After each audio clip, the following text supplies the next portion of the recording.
Hi, I'm Ted O'Neill, and I'm one of those crazy aqueduct hunters that you've been reading about in Archaeology magazine. This is Manciana, a little town, a very pretty town, 35 miles north of Rome. When we first came here to Manciana in 2008, we were looking for the source of a different Roman aqueduct. We were actually searching for the source of the Aqua Traiana. But somebody told us, go to Manciana, go and look underneath an exciting, broken down church. There's a little doorway in the side of a broken church. Descend underneath and see what you can see.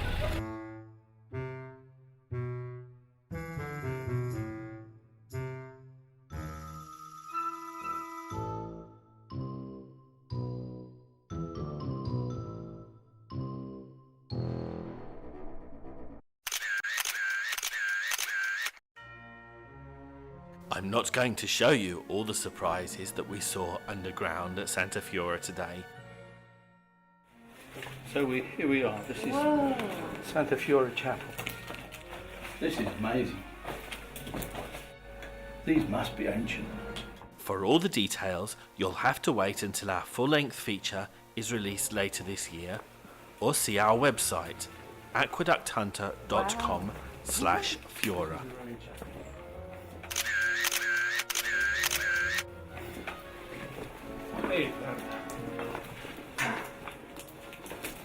Mamma mia.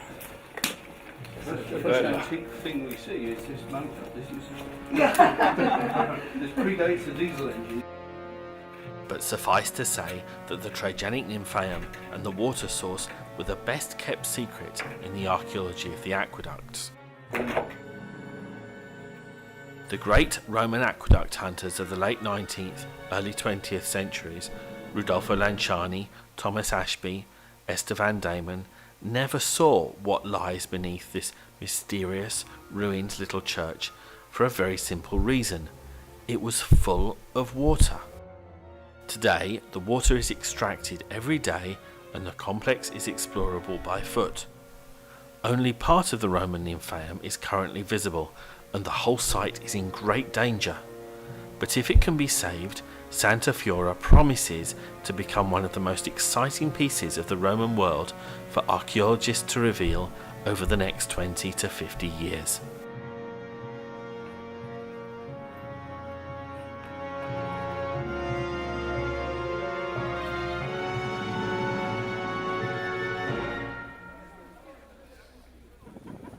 We came back here in 2009 with Rabun from the University of Texas and with Katherine Rinne from the University of Virginia. We were able to confirm that Santa Fiora is the great source, the principal source of Trajan's aqueduct that was inaugurated in 109 AD. The archaeological site of Santa Fiora is in private ownership and it's threatened. Principally, it's threatened by a rapacious group of fig trees. Fig trees seek calcium, suck out calcium from an archaeological site, and this site has to be expropriated as quickly as possible. It has to be brought into public ownership. But having said that, Santa Fiora is probably the most exciting archaeological site in the study of the aqueducts that's been discovered in the last 100 years. It's hugely fascinating, and I hope you see much more of this place in the news, on the television, over the next 20 to 50 years.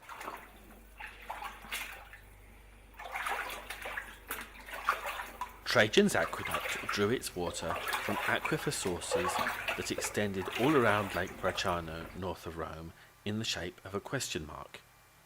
Let's have a look now at two other Roman sites on the aqueduct which we have recently explored with Professor Rabun and with our interns Federica Cressar and Mike McCulloch.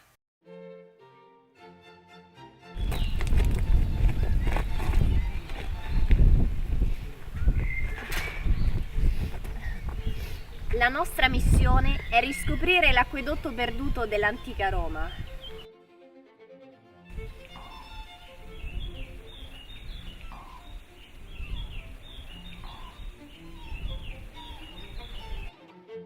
There's a lot of thorns in here.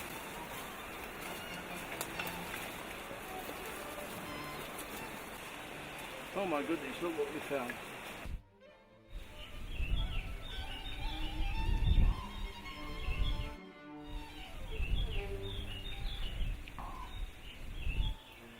Well, I think this is the place we've been looking for. I think I you're think right. we found it. Rabun, cosa caratterizza una costruzione romana di questo tipo? Okay, so what characterizes Roman construction? Well, we have it all around us here. This is perfectly characteristic high imperial Roman masonry. Rabun, how do you know the bricks are Roman? Well,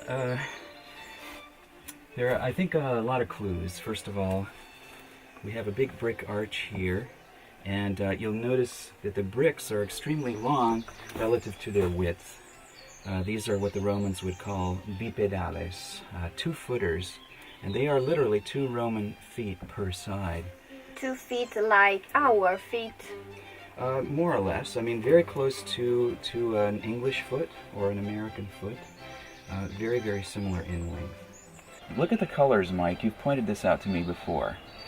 You Well, have... I think there's a lot of different types of brick. There's lots of Yeah. different colour brick. Well, that's what he's. There's orange and yellow and red. really dark orange Really Look there. at, dark look orange. at this. Yeah.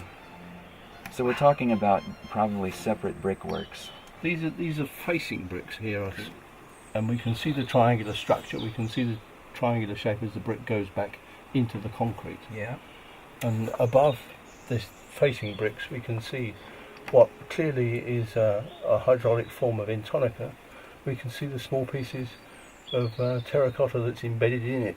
Okay, so by intonico you mean it's sort of a hydraulic plaster or cement, right? Yes, yeah. This type will be called cocciopesta. Okay, so if that's cocciopesta, then they're lining the vault with a waterproof cement. Why would they do that? Rabun, è possibile che qui ci fosse un affresco? Sì, è possibile. It's possible that the entire surface of the walls was frescoed. And I only say that because we know that was true at Santa Fiora, where the ceiling was frescoed with Egyptian blue, and we presume the walls also in some way were frescoed, but those frescoes were covered over later by late medieval painting, and then Oh, I have a map. This map is from 1718 or 1716. Here's Santa Fiora. We think we're here in this area. Quindi And- noi ora siamo qui. See. And we think, we see this map, the map shows along what looks like a conduit of an aqueduct that runs Ok. more or less between them.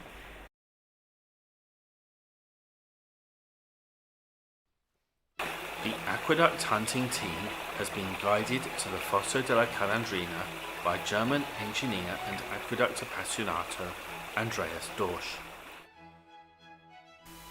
To the north of the lake, high above the little town of Trevignano,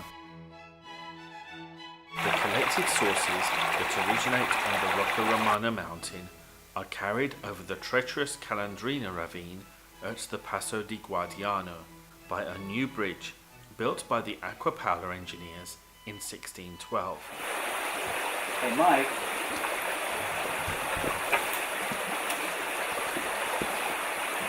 Oh, I can tell from 30 feet away this is Roman. Opus Signina, Mike. You can see the chunks of brick and pottery in there. So what are we looking at here? This is quite a good diagram in 3D of how the base of an aqueduct works, because you have a 45-degree angle here, a 45-degree angle here in Roman hydraulic cement, opus signinum, also known as cocciopesta, and then the flat or slightly curved floor of the aqueduct in the same material. And I'm not very sure that on the camera you can see the structure of the base. We can't see the material in it. And so I think I can improve that by throwing some water on it and make it look a bit better, make it a bit more visible to the camera. So I've got this plastic cup full of water here, and mind you don't get splashed, because I'm going to throw this all over the base of the aqueduct. 3, 2, go. 1. All of a sudden it's very, very clear. It's a long time since there was water flowing in the base of this aqueduct, but today it's its birthday. This is a massive chunk of masonry, Mike.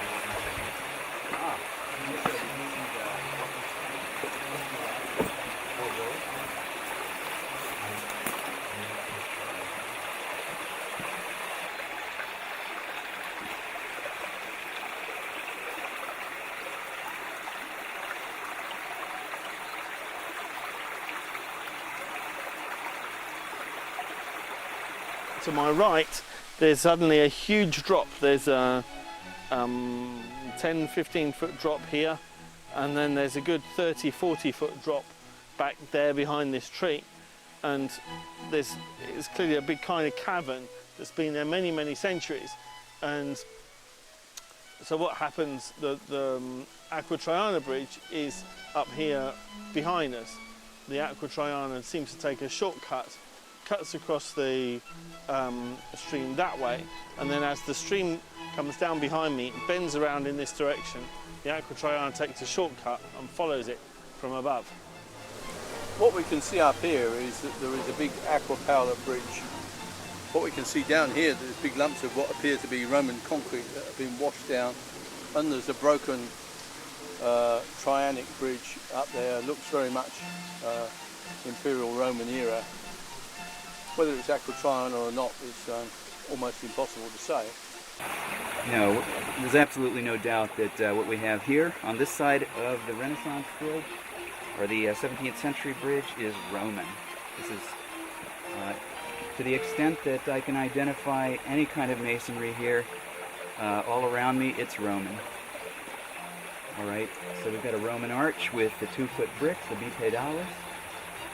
Then we've got this classic horizontal brickwork, which it seems to me comes up in a step-like pattern where it merges with the reticulatum, that is the net-shaped reticulate work, consisting of small chunks of carefully shaped tufa squares, behind which we'll have a concrete core.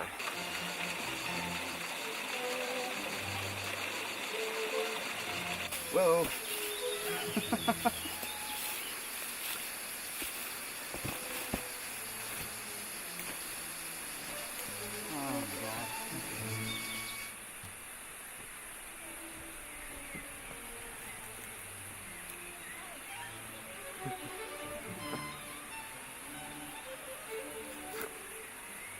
I have to investigate this further. Okay. Very, very steady, as steady as you can. Right.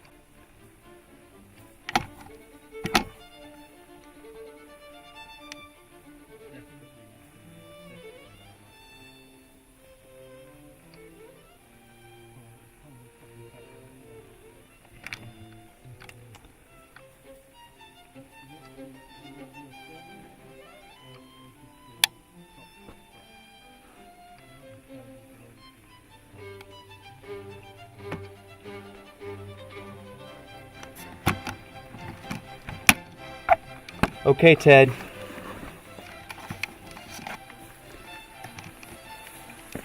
Still running. What did you see? I see cobwebs. I'd like a stick, and I'm going to proceed in that direction. What can you see? I can see probably 2 rows of roughly cut tufelli for Opus reticulatum. Some of them seem to be made of tufa, and others are made of selche. Now, if we look at this part of the wall that's fallen away, we can see a few again toward the bottom. But I can't tell at all what the masonry of the wall toward the top is here. However, it looks to me like this sector of the aqueduct here was rebuilt in the 17th century above the lower courses of the Aqua Traiana. I think what we're looking at here is a sector of the Aqua Paula built on top of the remains of the Aqua Traiana. I'm seeing a few roof tiles here and there in the ceiling, but there are none between me and the beginning of the turn. But I think I can see a roof tile at the turn itself. Can you see any flooring cornering along the floor, or well, flooring just become dirt? It's pretty rough down there. I can't see the nice quarter round molding that we're used to seeing in the Roman channel, but I expect that if we excavated away a little bit that we would. I can't really turn around. Good luck, Rabun. All right. Hope to see you again. You want to hand me my camera? Sure. I think it's just outside there. It's coming up. Here I come. It's settled, is it? It's the Aqua Paula. No, it's not. It is in fact both. It's the Aqua Paula, but it's built on top of the Aqua Traiana. What I saw down there was at least 2 and sometimes 3 courses of tufelli, above which I couldn't see much because the lining of the channel is still pretty much intact in most places. But the lining is mostly opus signinum, there's no doubt about it. There are big chunks of brick throughout it. However, there are repairs in places where the lining looks different. Most of the vault appears not to be Trajanic. So I think the vault, as we've seen in other places, is probably 17th century. So we've got, again, an example of the Aqua Paula commandeering the ancient aqueduct sector, the ancient channel of the aqueduct here. But instead of going across the old bridge, which probably was destroyed by the 17th century, it went across a bridge just upstream. And so this is a real hybrid aqueduct. Yes, it's a hybrid. That's my sample of opus signinum. Yeah, there are much better samples down lower. Tufelli, that don't have the right shapes at the front. And I wondered if these are just chippings from where they made them. Well, in general, the reticulatum in there is very irregular. It's not nearly as regular as we saw at Santa Fiora. But let's remember, Santa Fiora is a kind of display space, and they've probably been employing their best masons there. And this stone is very hard. This selche just splits. Yeah, incredibly hard, very heavy. Splits where it will, and with sharp edges. Yeah, takes no special effort. So you could make a kind of tufelli, a reticulatum or a quasi-reticulatum out of these kind of stones. Yeah, and that's what they've done. They've alternated more or less at random between tufelli made of this stuff and made of the brown tufa. Because this piece here has still got some mortar, hard mortar sticking on the side. Mm-hmm. And it's sort of squarish shaped on the front, rectangular. Some of it's fallen out of the vault though. And some of it's fallen out of the concrete aggregate behind the lining in a couple of areas where the wall has fallen away. So they would normally use chippings in the vault, the concrete in the vault, I guess. Yeah. Where they make the tufelli, they shovel up all the chippings and put that into the vault concrete without any problem. Ooh, I could use a bit more water. Did you reach the Aqua Paula bridge and crawl over? Well, I wish. I think I could. I think you could have got up there? I think it's probably clear all the way to the bridge. Thank you. We should really be standing in the shade.